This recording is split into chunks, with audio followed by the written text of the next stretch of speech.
Welcome to Lieven and Marcelo's Criminology podcast, a podcast hosted by Marcelo Aevi from the University of Lausanne, Switzerland, and Lieven Pauwels from Ghent University, Belgium.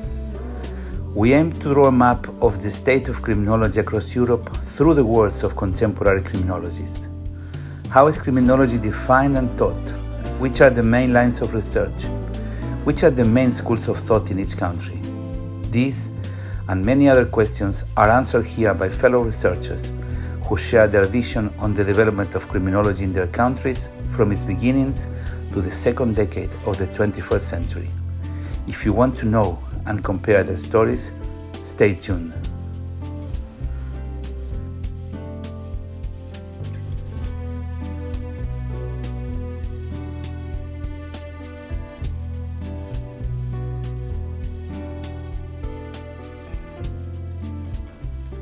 Today we are interviewing Jerzy Sarnecki.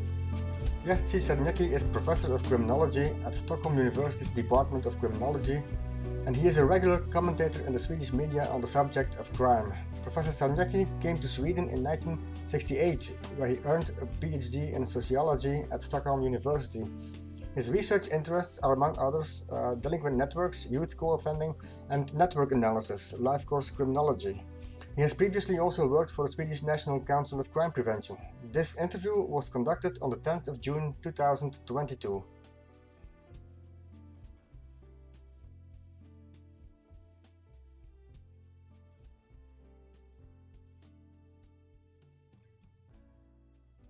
Okay, welcome Professor Sarnecki.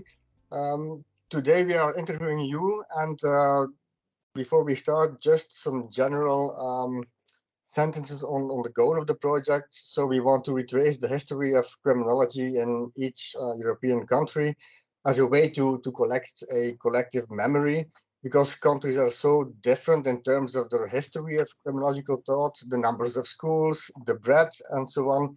So what we try to do is to recover and create this collective memory of European criminology. Probably a very daunting task, so that's the reason why we ask several colleagues per country, so that we can get a global vision of the development of the field. So this is our logic, and we have actually prepared 5 important large questions, so we can talk about them very informally. But we usually start by asking people one of the most difficult questions, namely the definition of criminology in Sweden as you view it. I don't think I have any very special definition of criminology. I think that Sutherland's definition of criminology as the scope of knowledge regarding crime and delinquency as social phenomena is, I think, is covering pretty well what we are doing. Particularly if you look at at the Sutherland's 3 bullets here, saying that this is about the sociology of the law, or how law are constructed and what the social circumstances around this. And then we have this question of the causes of crime, and also, I suppose, measuring crime and development of crime. And the last bullet will be a question of how the society reacts to the crime. Mm-hmm. So these are these 3 aspects I think I'm using in my daily work. The only thing I would like to add to this is the Sutherland's this definition of sociology as the social science. I certainly agree that criminology is a social science, since crime is defined by the law, and law is social construction. But if we today discuss causes of crime, I think we have also used some kind of biological explanations like DNA, etc. and even behavioral science. So I would say that it's to some extent some broader than the Sutherland was thinking about. But in general, I would agree with him 100 years later. So it works, obviously, very well.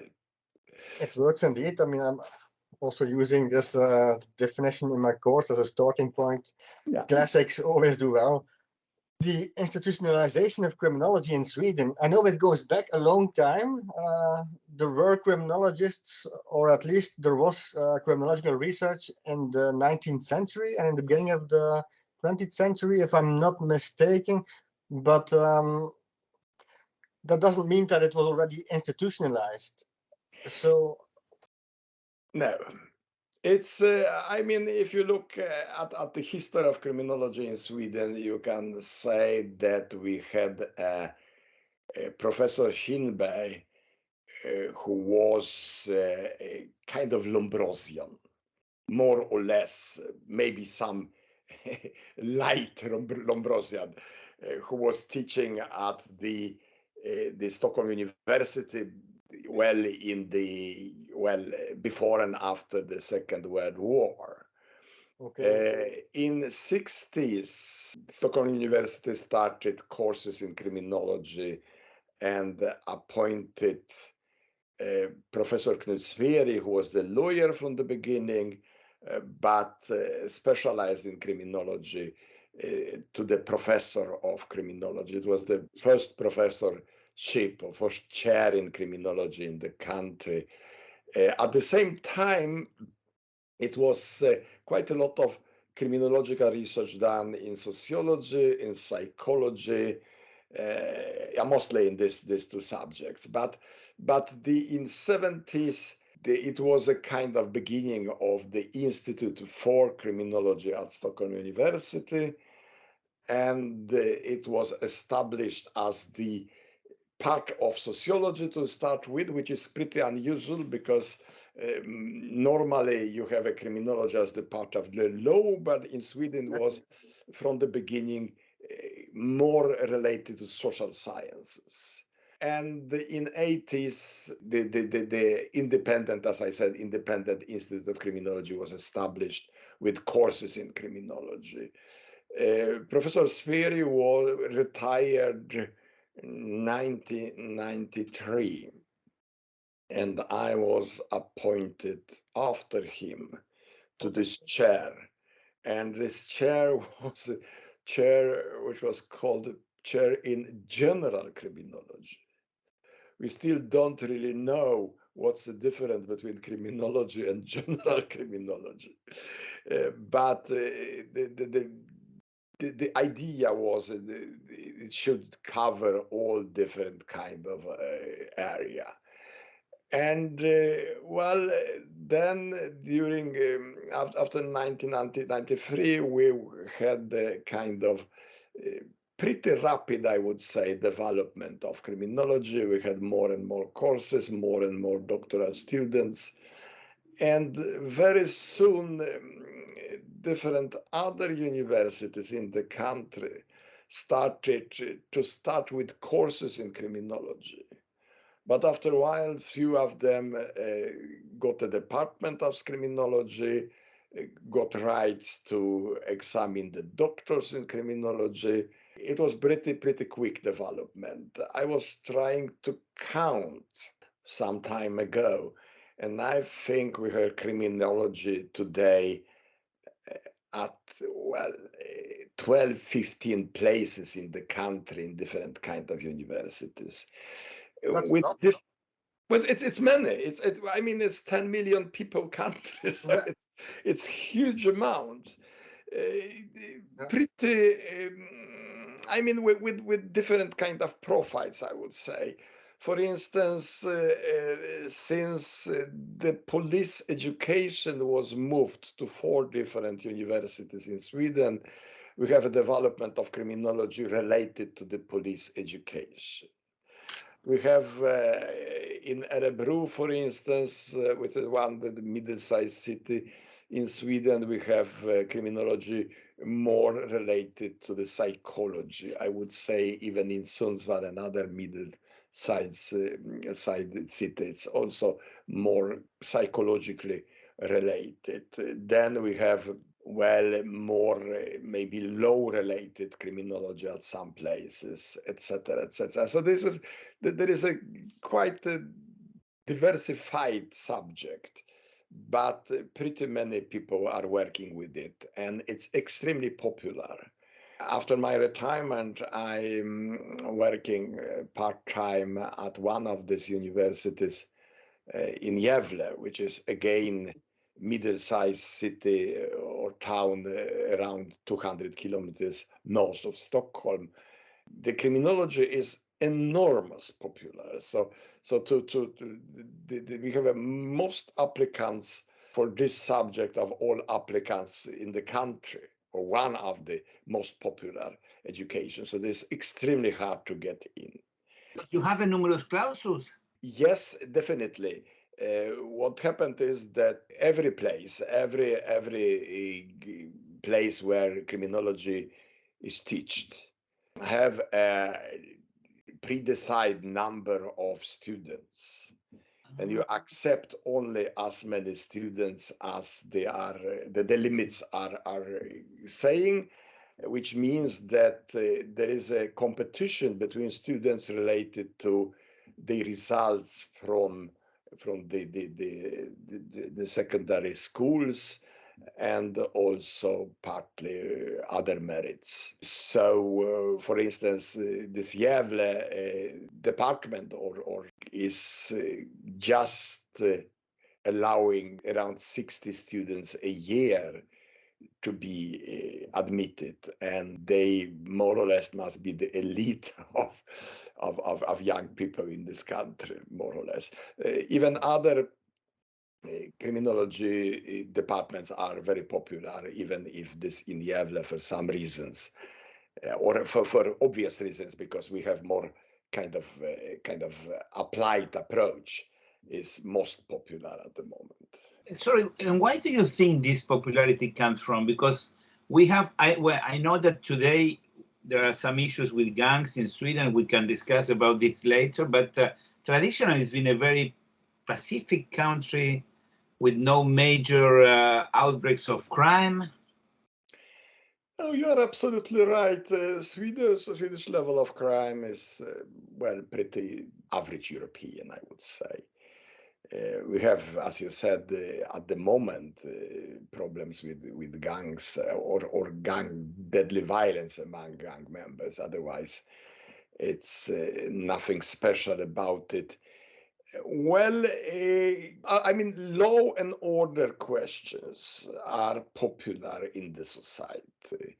Interest for crime is pretty high. It's pretty high on the political agenda and in the media.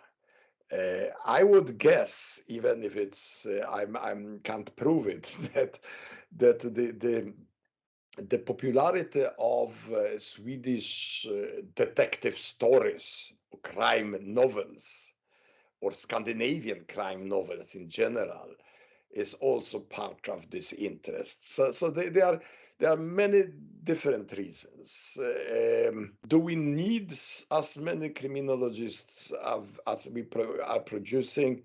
Probably not, or for sure not. But they are pretty skillful social scientists, and many of them are finding the job, if not in criminology, or in, let us say, the areas related to criminology, in the prisons, in the police, in the crime prevention schemes, in the municipalities, etc. Some became journalists, some became something very, very else. But this is academical education, which is pretty popular at the moment. And of course, you're getting the best students if it is so difficult to enter. Yes, this is, well, not everywhere as good as in this particular department in Gävle, where they are exceptional. But of course, they are gifted young people, and it means that probably when they are at the labor market afterwards, they would get jobs even if it's not always criminology. I mean, we have a very well-developed social service sector in Sweden. I think that some are landing there. By the way, some of these criminology departments are related to social welfare departments, where they educated social welfare workers. So, well, in general, it seems that it works. Any guarantees that they get job after this education are, of course, not possible to give.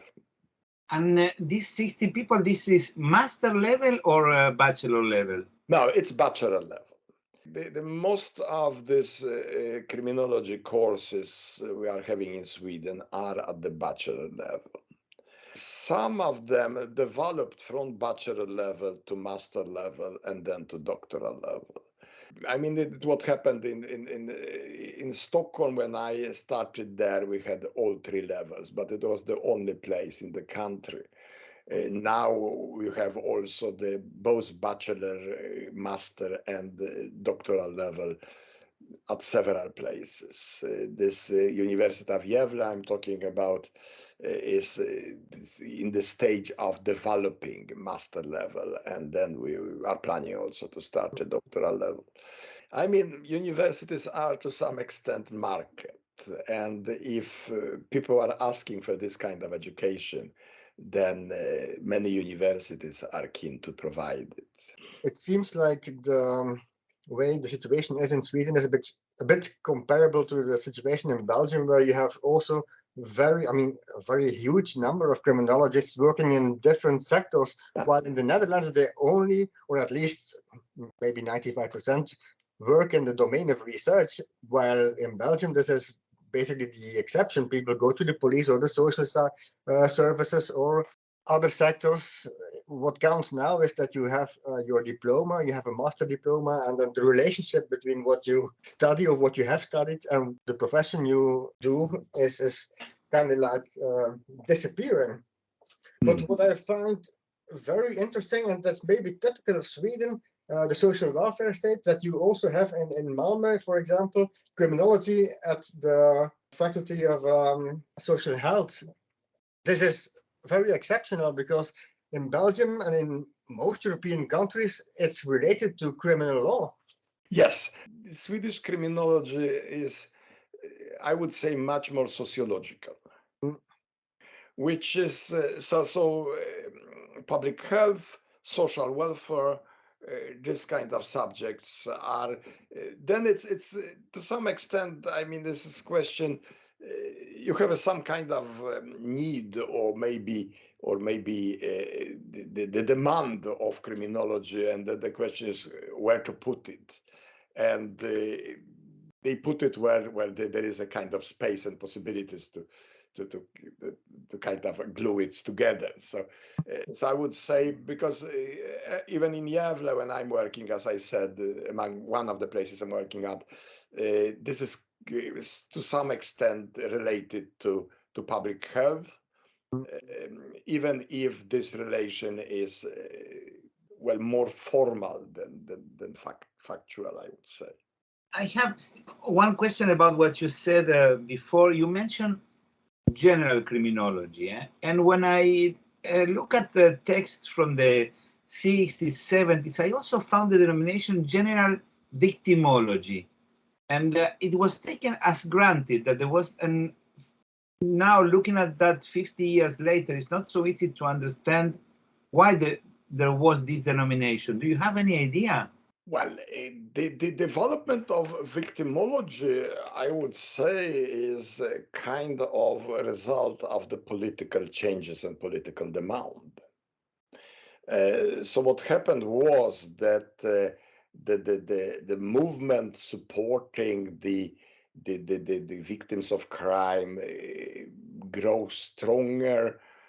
Then you got the state institutions for support of victims of crime, and you got the money to finance this kind of research, and quite a lot of interest in this question, in particular, I would say, in relation to feminist movements and the men's violence against women and this kind of questions, which were very, I would say, burning in criminology, particularly, for instance, in Stockholm, but also in other places. So what happened was that victimology became a kind of new part of criminology. And if we go back to this definition of by Sutherland, you could say that maybe, and I use it sometimes, we should even add the fourth bullet to Sutherland's definition and talk about the victimology as the fourth bullet. You can, of course, discuss it as the third bullet, in the third bullet, namely the question of reaction to the crime. But victimology became so strong and so successful, I would say, in many cases, that maybe this should be the special kind of particular additional area we should talk about. I had the assignment by the Swedish Scientific Council to look through different areas of criminology related to that. The government decided to add some money to criminology or to criminological research. So I was asked to go through the different areas to look where money would be most needed, and discover that obviously the victimological research is very dynamic, very active, and growing very quickly in our country. And I understand this is not only in Sweden, it's also in general in Europe. I also have a question about, you worked in criminology for probably more than 40 years, and as a professor for 30 years.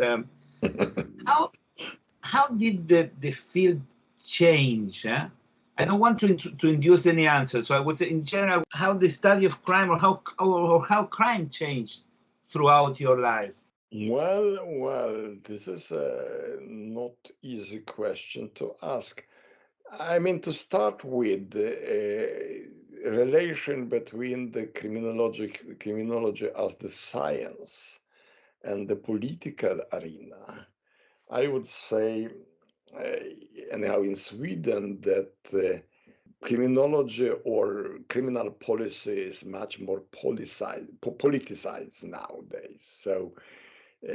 So when I was young professor in the beginning of 1990s, I was very often invited to different kind of political parties and the government and ministers and so on and so on. And they were asking questions, listening, and even sometimes doing what we were advising. It's change. It's much more politics. And I would say that the position of criminological research is changed. One upon the time, we had if not monopoly, very close to monopoly of describing crime, causes of crime, effective measures of crime, etc.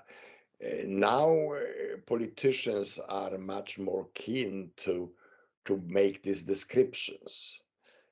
So it means that it's pretty easy that you get in conflict with the political descriptions of crime. For instance, when politicians are saying that the violence is increasing and we need much more tough measures against it, and you measure crime and saying no, it's not increasing that much, it's probably decreasing, then you have a substantial political conflicts. This kind of conflicts were very unusual when I started, even when I was appointed to professor. The second development we were already talking about, this is a question of popularity of the subject. It's a much bigger subject than it was. We have much more criminologists and much more criminological knowledge. Another change is that professions of different kind, like social workers and police officers, to some extent are more asking for evaluations and more asking for the advices. So politicians are asking less, professions are asking more, which is of course a positive development.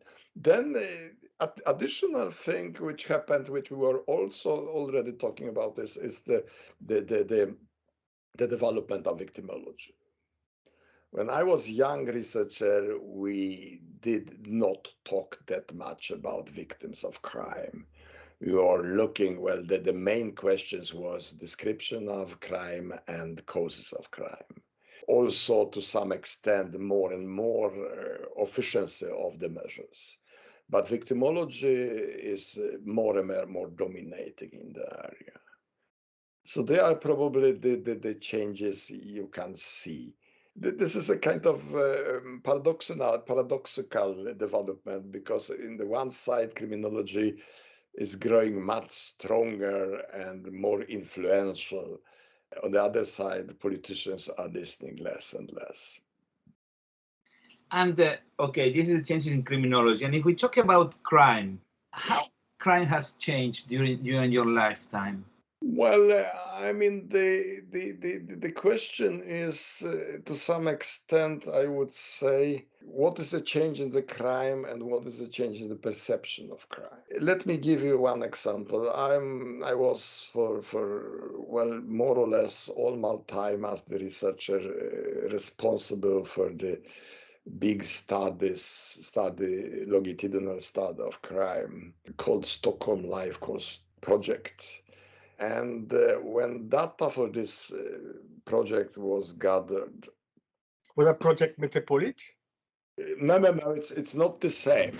The Metropolit is a bigger and to some extent parallel to this study. So it's not Metropolit, it's another study started more or less at the same time and covering, well, my study or study I'm responsible for is covering people who are in average 5 years older than Metropolit.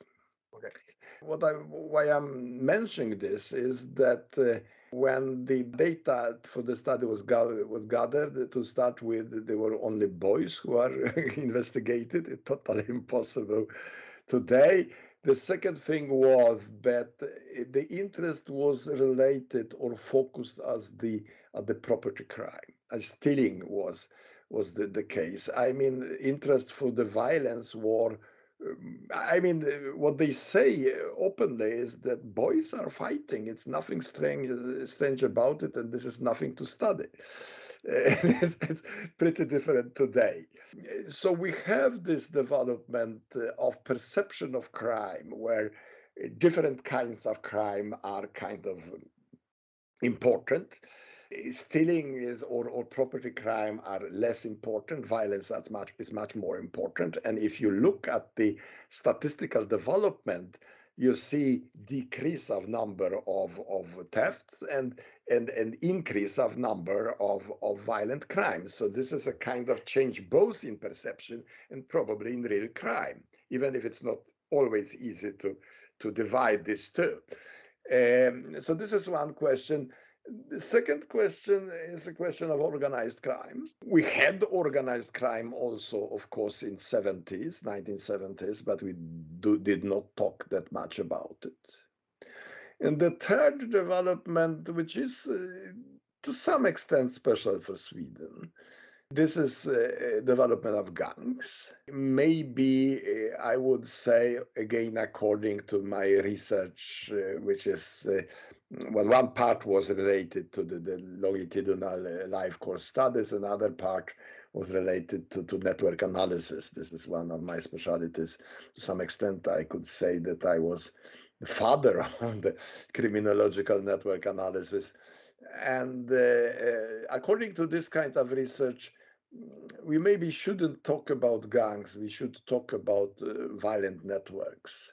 But what's obvious is that this problem became much more serious last 10 years, and particularly in relation to this violence among members of these criminal networks.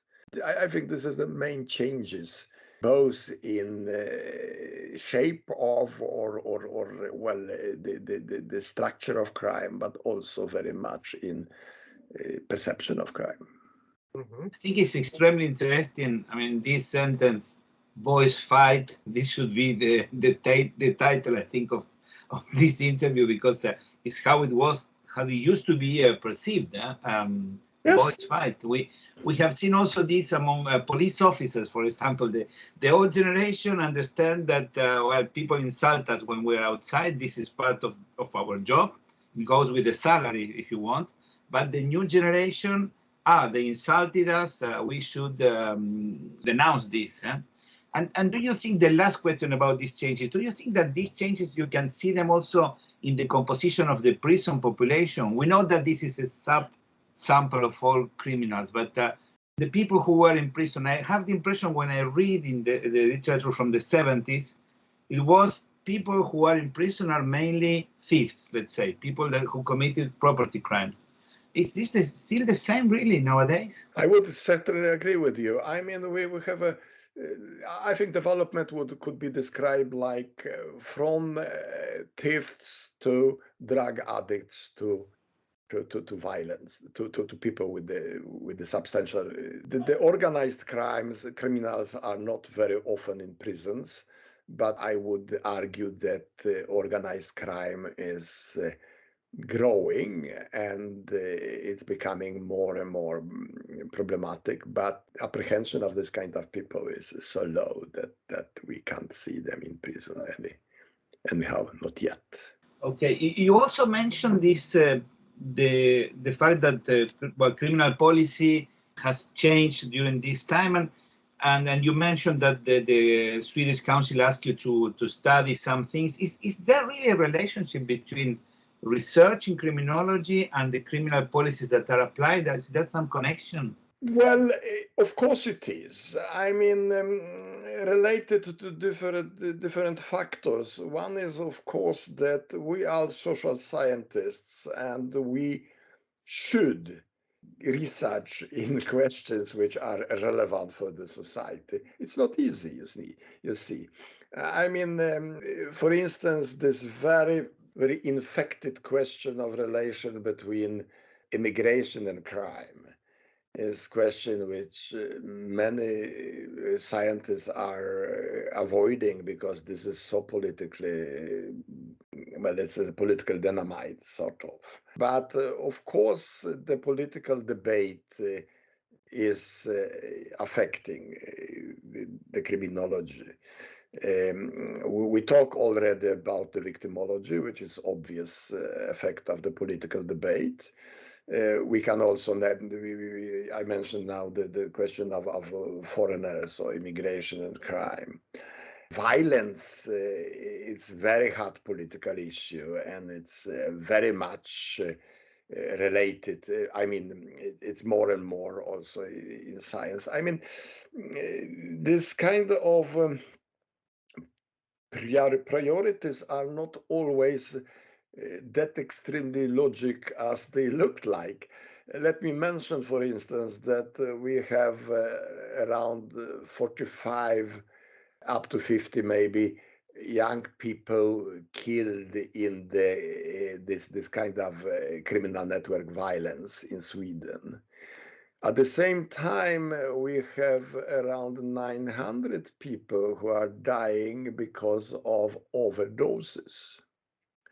450 of them are seems to be drug addicts who by accident took too much, well, heroin mostly, and dies. Logically, the question of overdoses and policy related to narcotics should be much more discussed in the political debate, let us say 10 times more debated than question of the shooting among criminals.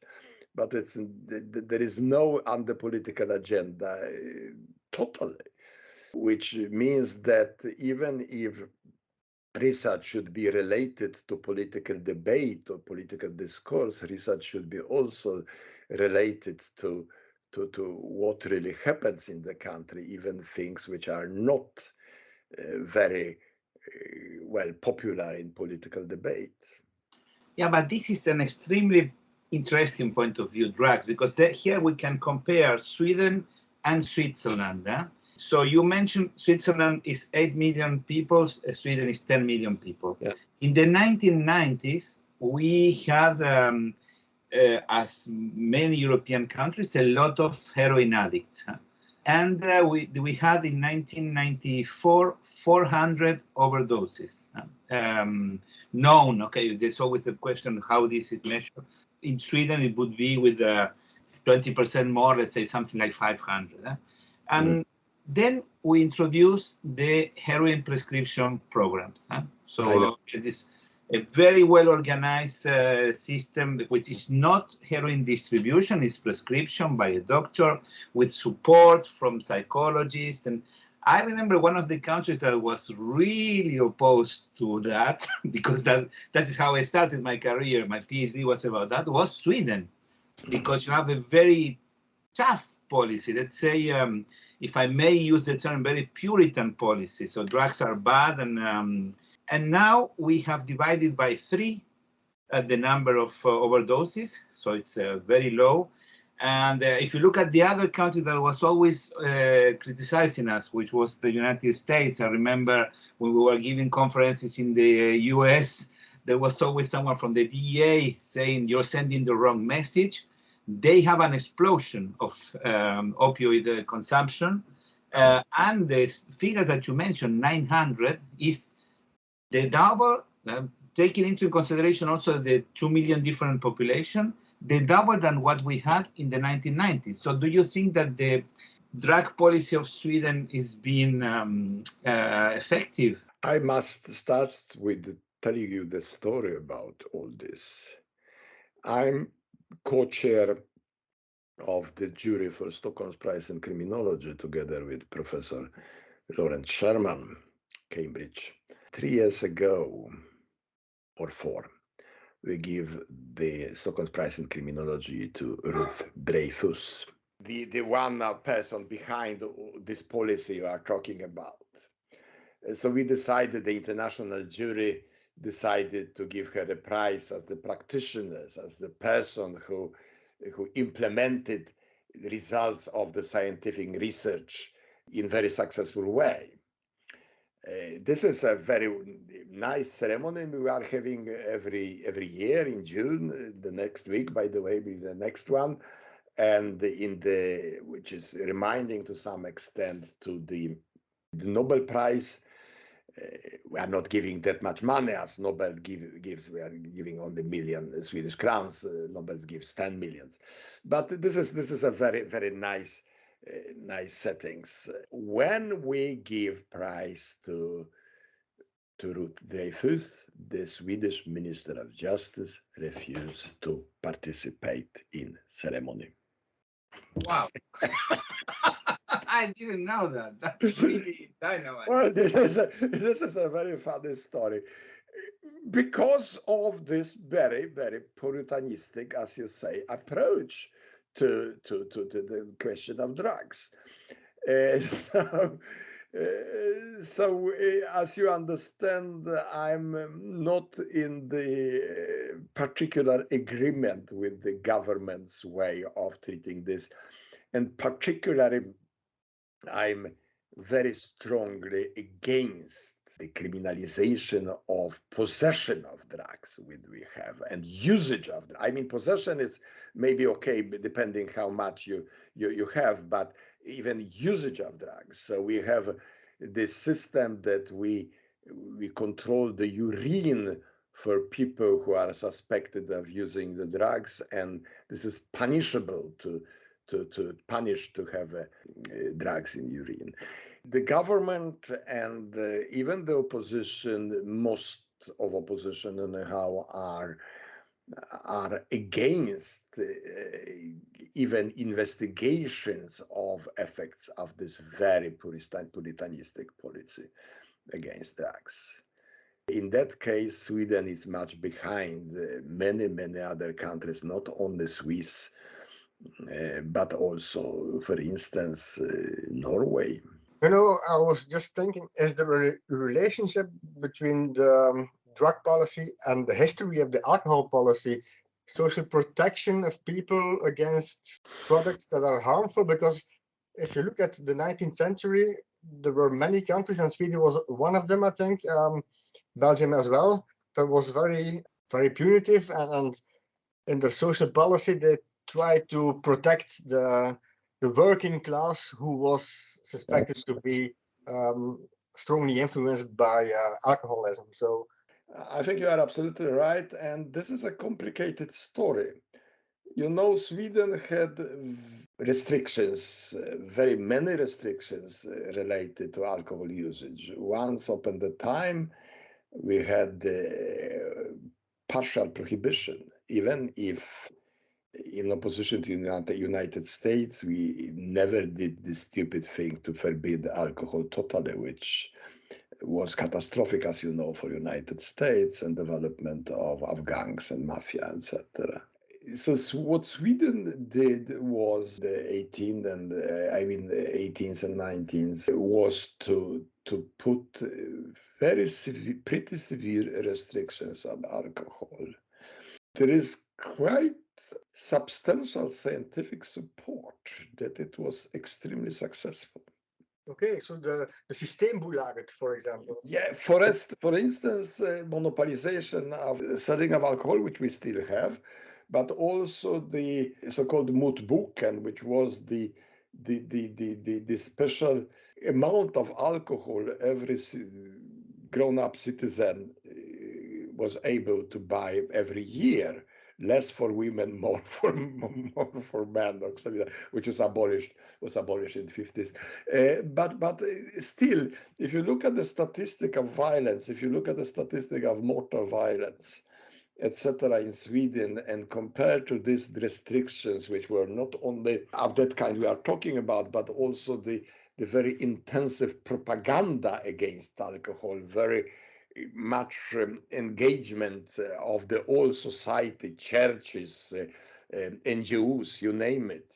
All this together lead to decrease of alcohol consumption and substantial decrease of violence. So you're absolutely right that this puritanistic approach to drugs in broad meaning, also alcohol, is an old Swedish tradition. The problem is that, though, that society is changing, and what worked 100 or 150 years ago, it's not necessarily a very good idea today. Yeah, I have seen the studies of Hans von Hofer, who puts in relation this, the laws on restriction of alcohol use. And it's true that in the 19th century, there is a link with the death, clear link with people with homicide in Sweden. But yes, of course, as you mentioned, something has changed. Probably this has to do with the culture, the people, men fighting in the streets, probably. I don't know, how do you see it? Eh? Well, there are substantial changes. I mean, if you look at the deadly violence, which is a very good indicator of what you are talking about. I mean, still 30 years ago, the normal case of deadly violence were two very drunk men getting in conflict about something. One of them is pulling a knife and killing the other. Both the killer and the witness will be so drunk pretty often that they can't tell you what happened. We have still quite many. Well, the second kind is, of course, killing of your partner. Yeah. Also, then the male who is killing his partner will be very often drunk. So this is this two main kinds of deadly violence. Today we have still this kind of violence, of course, and they are still in proportion. They are still more. I mean, the percentage of them is still more than the other kind of deadly violence. But we have, as I said, among 110 cases of deadly violence we have every year in Sweden, we have 45 or even maybe 50 where the young member of the criminal network is deliberately shooting another member of this kind of network. So the absolute number or the number per capita of killing is not changing very substantially, but the kind of killing is very much changed, which means, of course, among other things, that relation between the alcohol and violence is, of course, decreasing. Okay, that was very interesting. I have another topic, a criminal policy topic for discussion. Also, starting from the difference between Switzerland and Sweden. So, for example, in Switzerland, prostitution is legal under certain conditions.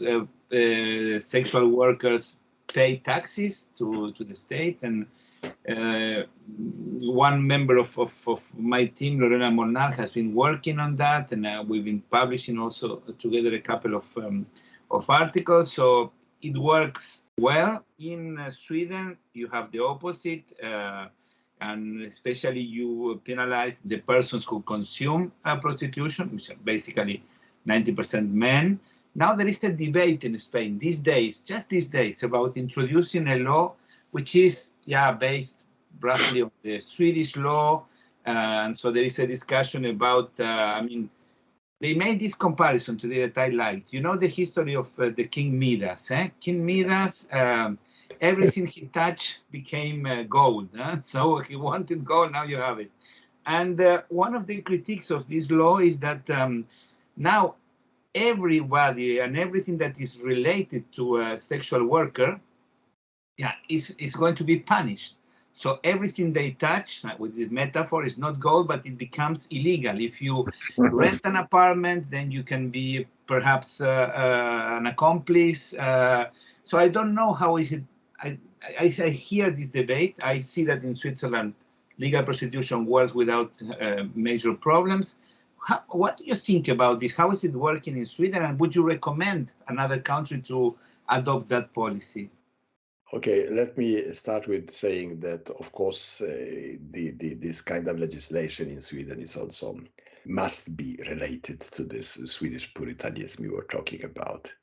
It's a funny thing because Sweden was during the 70s or 60s, must be 70s, known as the country of the synd, allowing pornography, allowing sexual clubs of different kind, etc. But it was some kind of exception from the national, the natural trends in this country, where Swedes are pretty Puritan in many respects. Prostitution was decriminalized in Sweden. I mean, women or prostitutes were not punished since, as in many other European countries, by the same time, but the Puritanistic approach is still there, and we have also, which is very important in this under circumstances, very, very successful and strong feminist movement. The redefinition of who is the perpetrator and who is the victim is very much related to feminism, of course. So feminists are claiming that the really perpetrator is the male, mostly male, who is buying the sex, and they were very successful to make this claim. So this is a kind of how to say, maybe a bit unexpected cooperation between very modernistic, I would say, feminist movement and very conservative, moralistic approach. And these two together made this kind of a change in the legislation. Sweden was the first country to do that. Now there are a few other countries, and some countries are discussing this too. Well, you ask me if I would recommend this. Again, I wouldn't say that I could mention very convincing evaluations which would support the idea that this political reform lead to decrease or substantial decrease of the prostitution. So this is an open question. And for me as criminologist, to some extent, I'm keen to accept, let us say, limitation of different kind of individual rights if they are effective for the purpose they are done. So that's why I'm so very much in all my scientific life was emphasizing importance of evaluations. If we don't know if this legislation is preventing exploitation of women while doing harm to the people, if they are not, it's not proven that it's effective, then I'm always against the restrictions. I'm against the limitations of people's freedom. So I would, until it's proven that it's extremely effective, I wouldn't recommend it other countries, because we may assume that even in this kind of situation, people are making decisions in most cases of free will. Which of course means that as quick as it's not free will, as quick as it's trafficking or other kind of force, it should be, of course, civilly punished. The same, of course, in the victim is for some reasons very vulnerable, young, drug addict, you mentioned. But this really, I fully agree. I mean, I haven't seen any evaluations, and I have the impression that this moves the problem to other countries. There are many different. I mean, it's pretty obvious that prostitution is much more hidden. It's not open. But it doesn't mean that it does not exist. Yeah.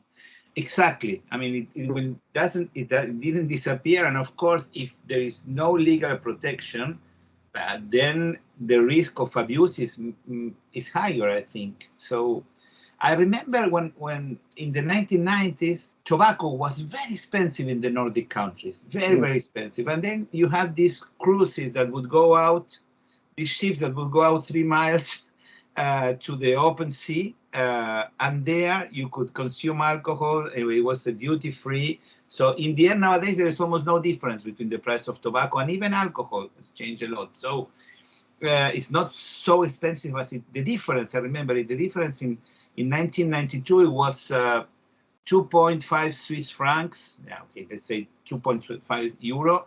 And it was 10 already in the Nordic countries. So of course, it increased maybe here, but I have the impression that in some things, this has changed a little bit. The taxes in alcohol probably are not so high as they used to be, or am I wrong about that?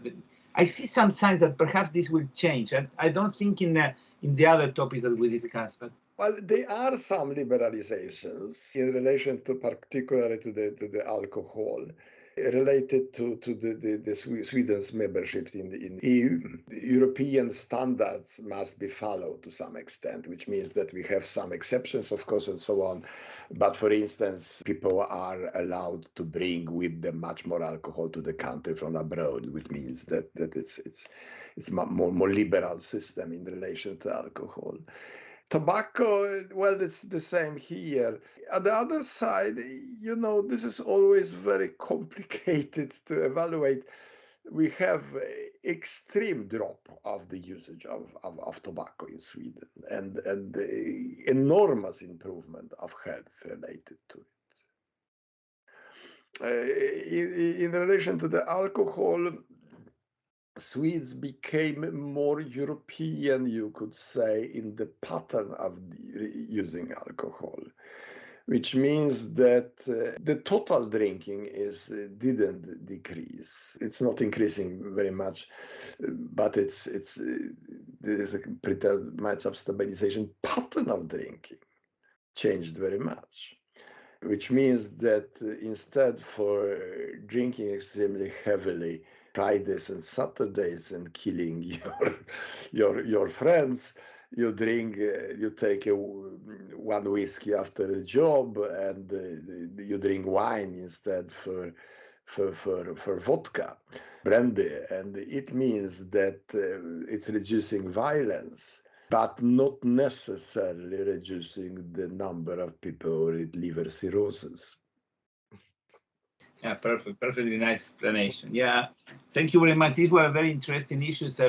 This issue of Puritanism. Okay, I will mention this is an anecdote, but it's from someone from Sweden, so maybe we can edit it out later if we don't like it. But I always remember something that Hans von Hofer told me like 20 years ago. You know that Hans has a daughter who was living in Brazil. Then she moved to Sweden, but I don't know now. Yes. The mother was Brazilian and was Brazilian black. So his daughter. This is correct. Yeah. And Hans told me, Marcelo, this is incredible. When I go to Brazil to pay a visit to her, she was still a kid. I have problems walking out the street because people think I'm a sort of white male abuser of kids. And, sometimes, and this is in Brazil, I'm not saying, but there is this, when Puritanism becomes so present, and that was, I tell you, maybe not 20, but at least, I would say 20 years ago, when Puritanism becomes so present, it destroys sometimes the lives of people, ordinary people, and nobody's thinking about that.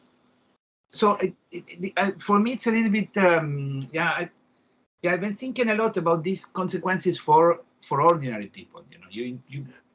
Hans told me this story too. We were working in the same department.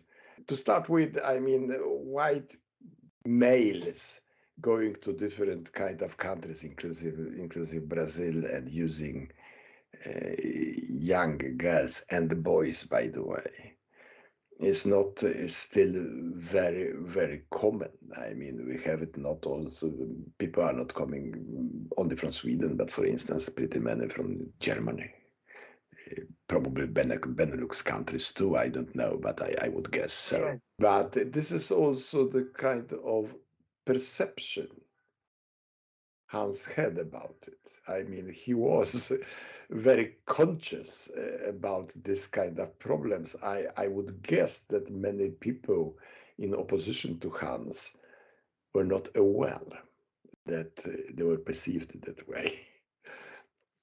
That's a very, very nice interpretation. Thank you, Jerzy, because this image has been haunting me. Yeah. Probably it also played a role. Yeah.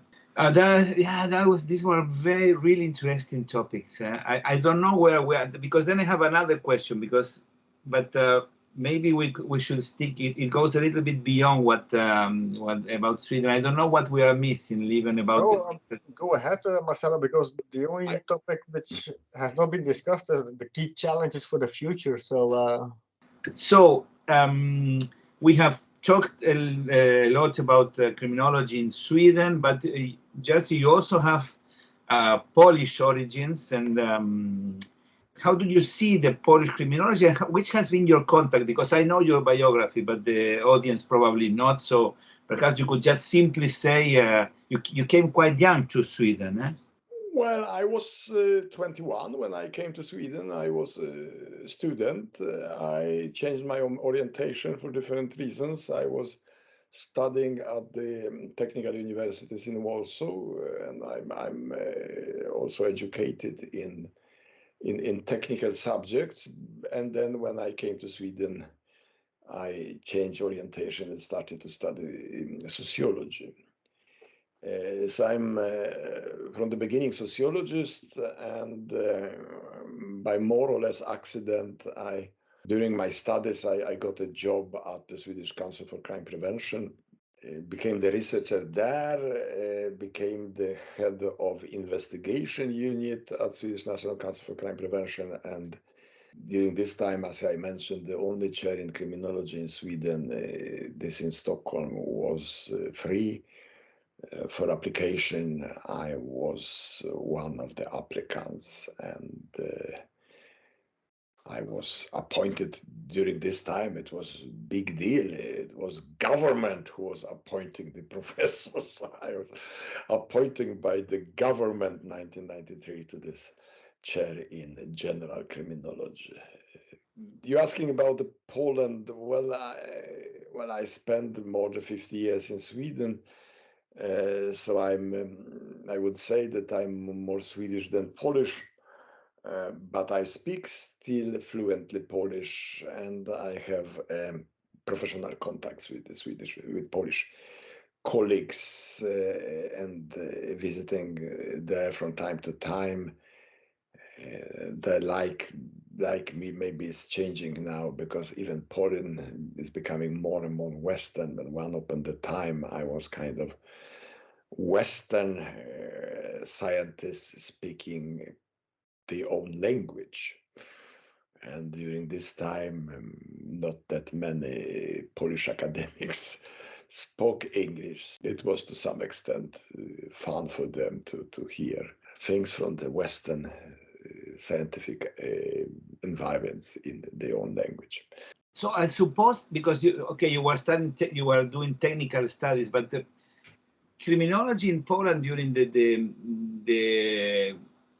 let's say I would not say the Soviet regime, but under the control. Communist, of course, communist regime. Did you see a big change there? Because you were outside, you could check. Could you go back freely? I don't know that. No, I couldn't go back for many years, and then I had a kind of incident. I was invited there, and they stopped me by the border, and I got very angry, engaging Swedish newspapers to focus on this question, and the Polish government was forced to let me in and say, "I'm sorry, we are so sorry. It was another guy with the same name we met," which was, of course, a lie. But since that, and it's many years ago, it's 80. We are talking about 1980s. I'm going there freely, and of course, after the abolishment of Polish communism, I'm going there without any problems. Let me start with saying that Poland, even during the communists had few very competent criminologists, aware of Western research, aware of the criminological theories. There were not that many, but they exist, and they were I would say, tolerated at universities and even in other agencies. Of course, they probably made the compromises, but still, it was the criminology in Poland, which was not that bad during the communism. After the communism, criminology developed in Poland very much in relation to the Department of Law. There are different kinds, of course. Poland is a big country. But in general, less sociology or critical sociology, what I'm representing, maybe in some degree, and more in relation to legislation. So from time to time when I'm there, I'm a bit critical about the more dogmatic legislative approach to criminology. But there are criminologists in Poland who are not at all that way. Many of them are lawyers from the beginning, but are very much skillful about the social sciences, doing kind of longitudinal studies, doing quite a lot other kind of empirical studies. So it's quite a lot different things in Poland. Link to law is not always disadvantage. To some extent, it may be big advantage because, as you know, law are defining our area. I mean, this is so. I would say that maybe our students, criminology students in Sweden, many of them are would be much better if they know much more about the legislation and the legislation's processes and so on. But on the other side, I mean, one of these very much, let us say, open-minded lawyers, criminologist was Hans von Hofer we were talking about. He was a lawyer from the beginning and then became much more statistician and sociologist.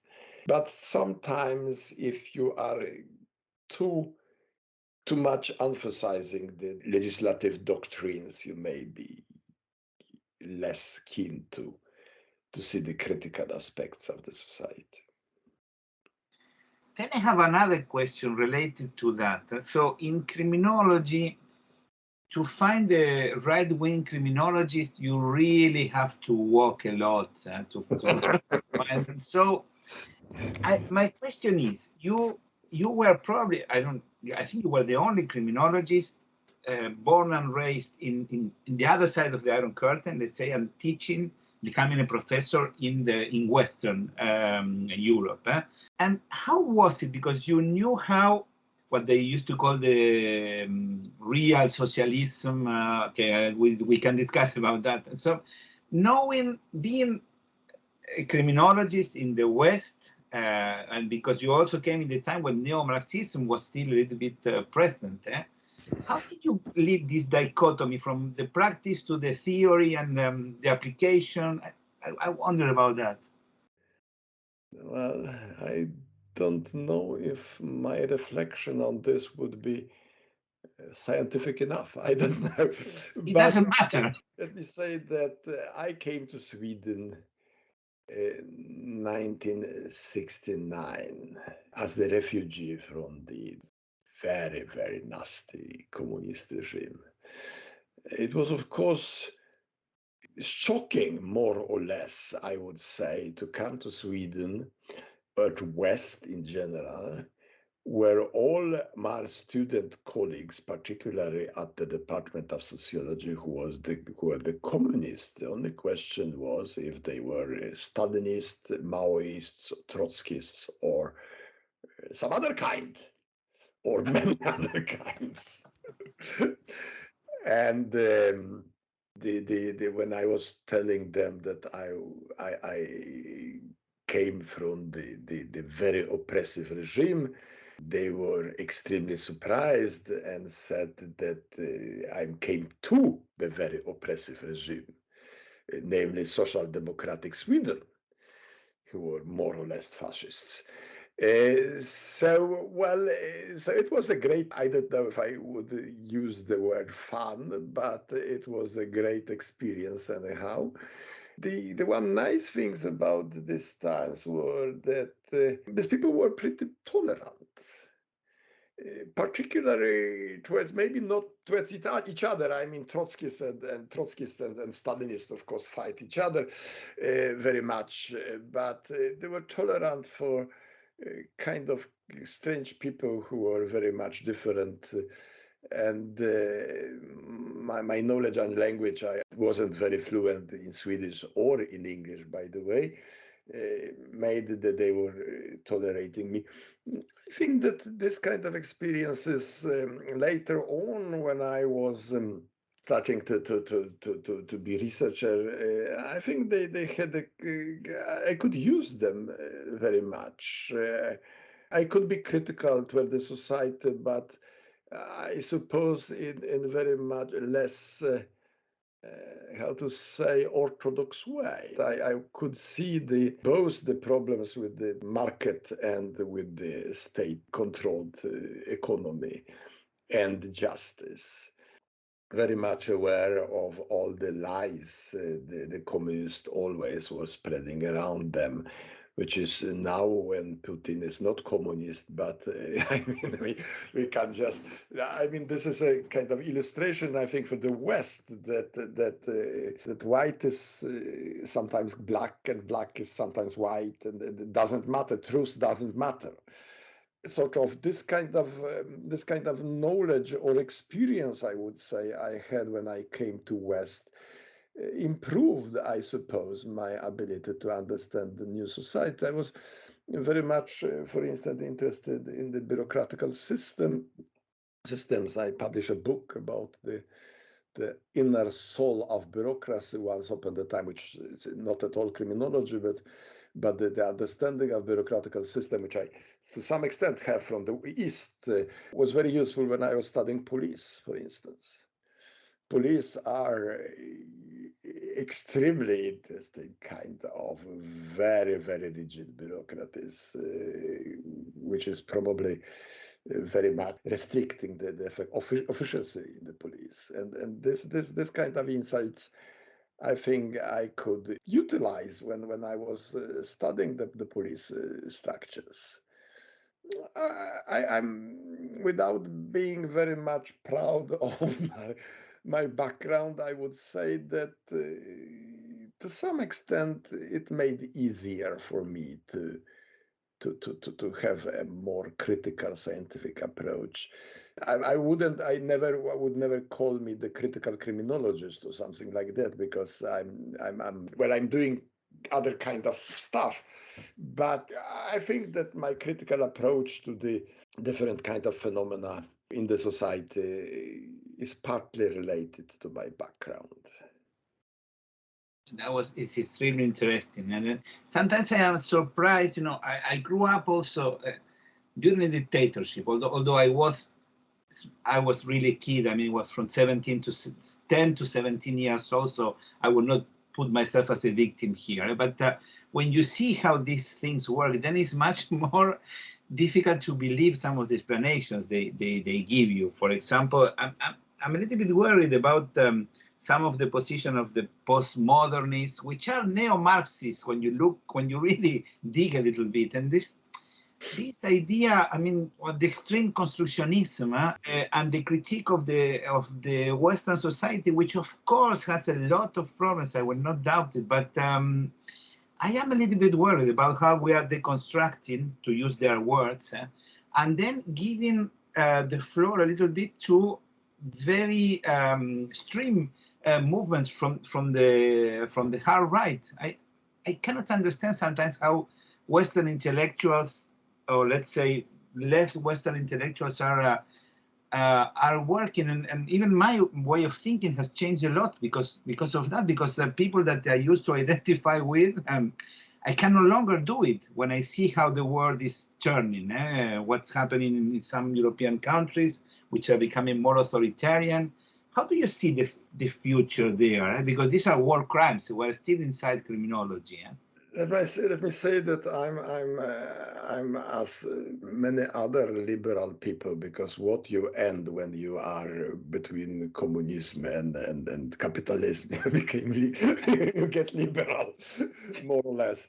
Then liberal is a very broad term, so it's not always easy to define, but I'm very concerned about the development. I'm very concerned about the development of right-wing politics. I mean, I was concerned about the left-wing politics when they were influential, and I am, well, left-wing is not any problem, I think, in modern democracies in Europe. This is, of course, different, for instance, in Latin America. So, but we have a substantial right and extreme right, which is more and more influential, not least in relation to question of the immigration. That's why I'm spending pretty much time now to study the relation between immigration and crime. This is one of the arguments of the right wing here in Sweden, that immigration is causing much more crime. They are using the argument that since immigrants are overrepresented among people who are suspected or sentenced for crime, it's obvious that more immigrants, more crime. I'm working with several different scientific projects together with my colleagues, and it's not finding this kind of relation. I mean, it's true that immigrants are overrepresented among the people who are suspected or sentenced for crime, but the reason is, of course, because they are underclass in this society, and underclass is always overrepresenting, and there is no evidence that increase of number of immigrants to any way it's increasing number of crimes. So there's quite a lot of things to look at. This is extremely politically sensible. The reason I'm doing this is that this is so extremely important to study things deeper than the political debate is normally allowing. In Sweden, or in all Scandinavia, we have, I don't know, many studies studying overrepresentation of immigrants among the people who are suspected or sentenced for crime. But extremely few studies asking question why. So this is something we need to do. So I'm of course very much concerned about these questions, and I'm also exposed the hatred of these sources. During the 70s and 80s and even 90s, I was always perceived as someone who is very much to the right in the political scale. I don't think I moved that much, but now I'm perceived as extremely leftist. And of course, I was always, because of my history, very much interested about the crimes against humanity and genocide and this kind of question, teaching pretty much about it in different kind of criminology courses. And I'm, of course, as everyone else, normally functioning person I'm extremely concerned about what's happening now. And I had just the talk or the speech to our students who are leaving us after 3 years in the bachelor studies. And I said to them that we were trying during these 3 years to equip them with the tools for criminological understanding of the world. Among others, we were talking about crimes about humanity and war crimes, genocide and so on. What I never could imagine that this knowledge will be so extremely useful in modern Europe. I think that 9/11 changed a lot in the perception, and that the numbers of people voting for the extreme right and populist parties only has increased ever since. Although in Norway there was this small extreme right group already active in the 90s. I've never understood that, because Sweden is a social democracy where you have everything. So why would people, especially in regions where almost no immigrants live, for example in Skåne, in some areas, are actually voting for the extreme right? It's a very complicated relationship. This is very complicated connection, but I think that our talk before on the Puritanism is also to some extent related to this. Mm-hmm. I think that Sweden, which became to some extent a kind of symbol of progressive modern society, went to this process a bit too quick, which means that it wasn't sufficiently deep. Then Sweden changed. I mean, you have to remember that when I came here, the Swedish society had around 7% of people who are born not in Sweden, and most of them were born in Finland.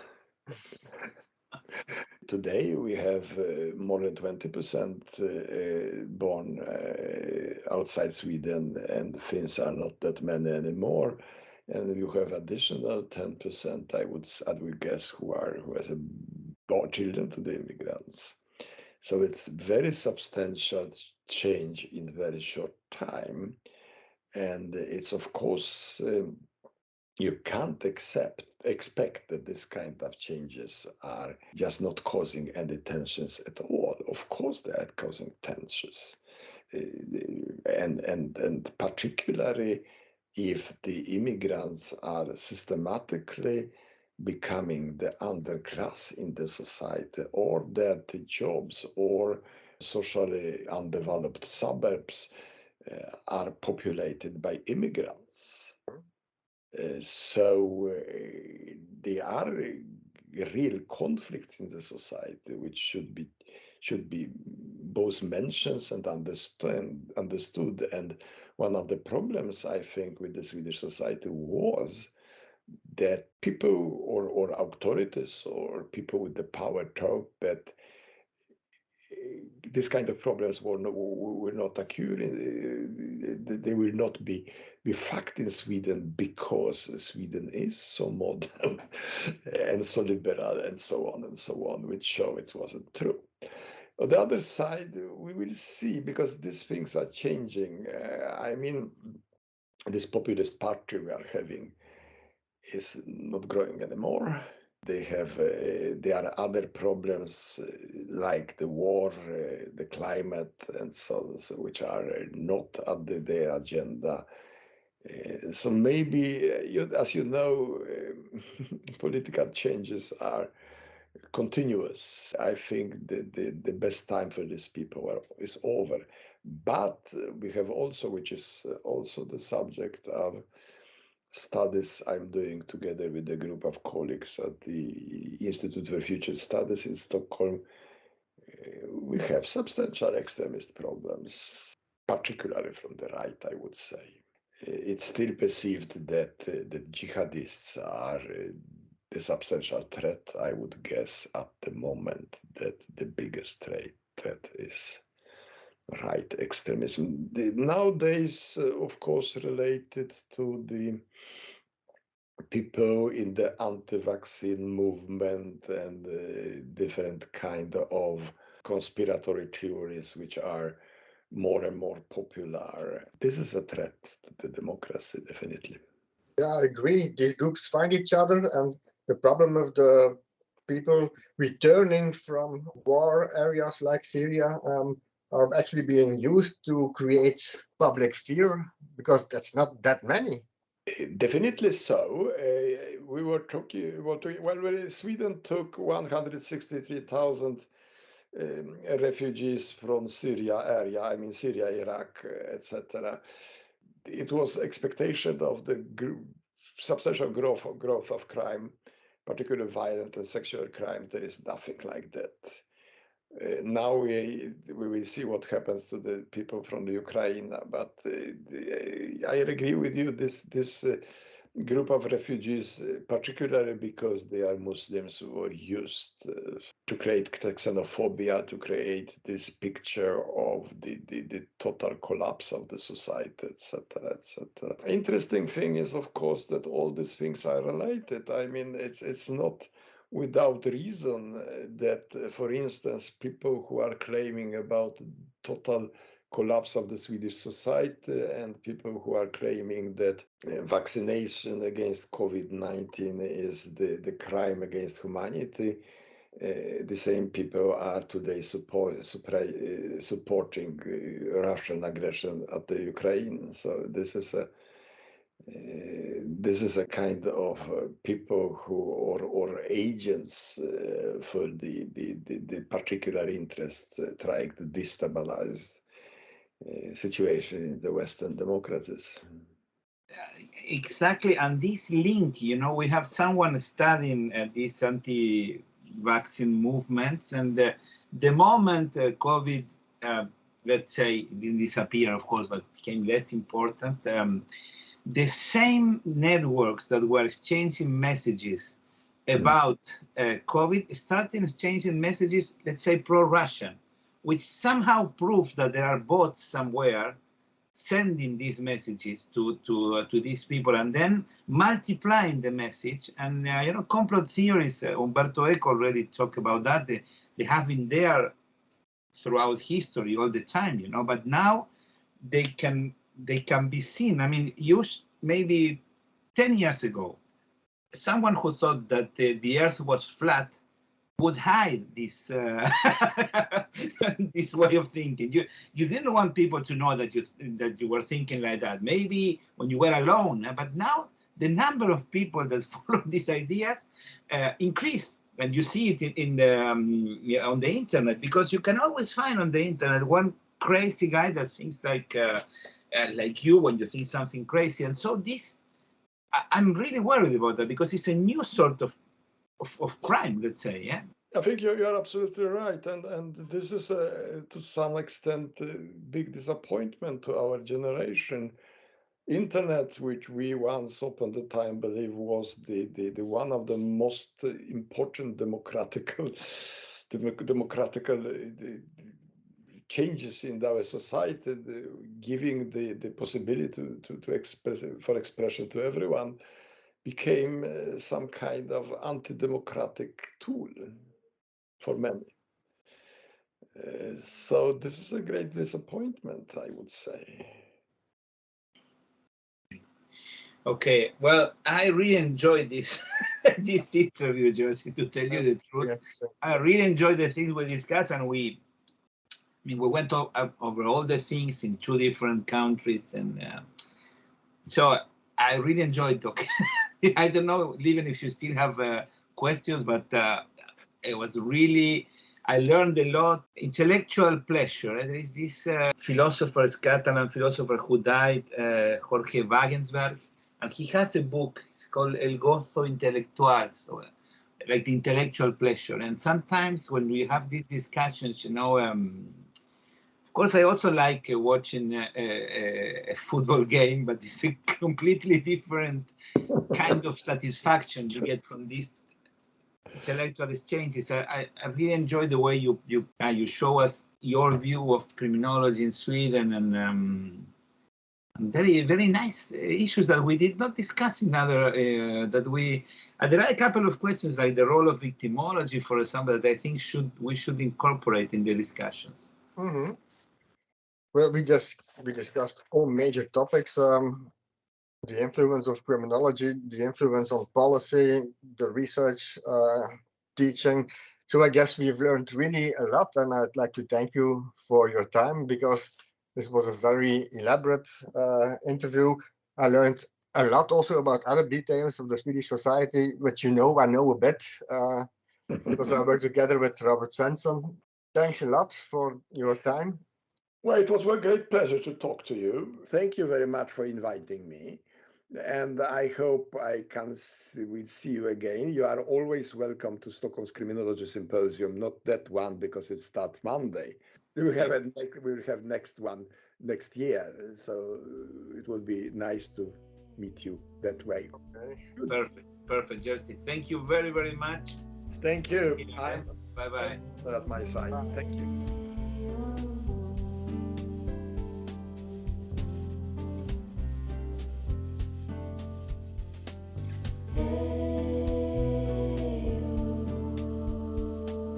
Thank you for following Lieven and Marcelo's Criminology podcast. This podcast is edited by Eduardo Coco from the University of Lausanne. Our theme song is Seagull's Night, Noche de Gaviotas, composed by Gustavo Cantero, arranged by Tato Germano, and played by Tato and Gustavo with the voices of Sasha Conte and Alejandro Turco Guyot. Your hosts are Lieven from Ghent University, Belgium, and Marcelo Evi from the University of Lausanne, Switzerland. Cheers, and see you soon.